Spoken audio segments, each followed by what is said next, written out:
Tomosynthesis is used to enhance mammography in order to create a three-dimensional image of the breast tissue for better examination and early detection.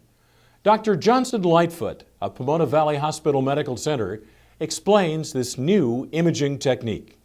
Digital breast tomosynthesis is a technology that was first developed around 2006, and it is a method by which we can reduce superimposition in the breast. One problem that we have in imaging breasts, or really with any radiographic technique such as mammography, is superimposition. What tomosynthesis really addresses is the problem that we as radiologists have with a mimic and a mask. By superimposing shadows, those shadows can mimic something that's important and can obscure or mask something that's not. And tomosynthesis allows us to separate those two shadows in two different planes, and we can look at them separately and separate the mask and the mimic. It seems that digital breast tomosynthesis will improve the detection of breast cancer by about 7, 10, perhaps 15%. That is, it increases our cancer detection rate by about that much.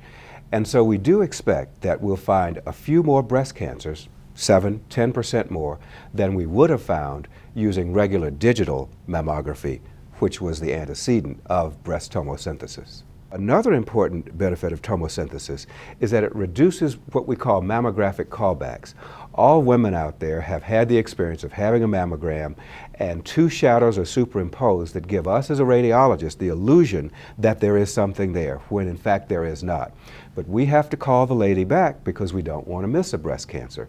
When we call her back, that results in anxiety, expense, additional radiation exposure, and perhaps may even go to a biopsy, simply to prove that something is merely an illusion, and tomosynthesis helps us work that out.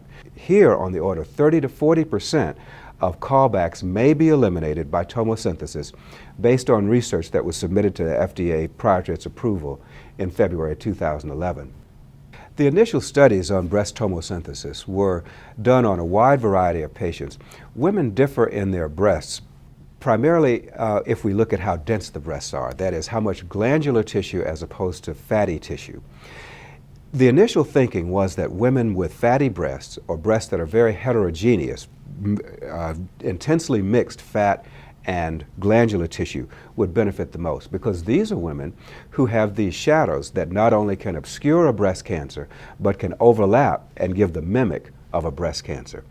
It seems that women with heterogeneous breasts and dense breasts are the ones that benefit the most from tomosynthesis. However, it's also clear from more recent research that even women with fatty breasts or women with scattered densities in their breasts benefit from tomosynthesis as well.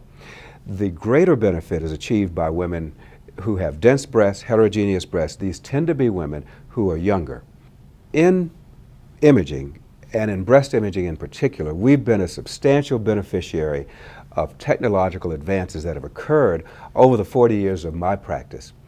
Digital tomosynthesis is not your mother's mammogram anymore. This is a substantially stronger technology. It's different from what your mother, my mother, would have benefited from.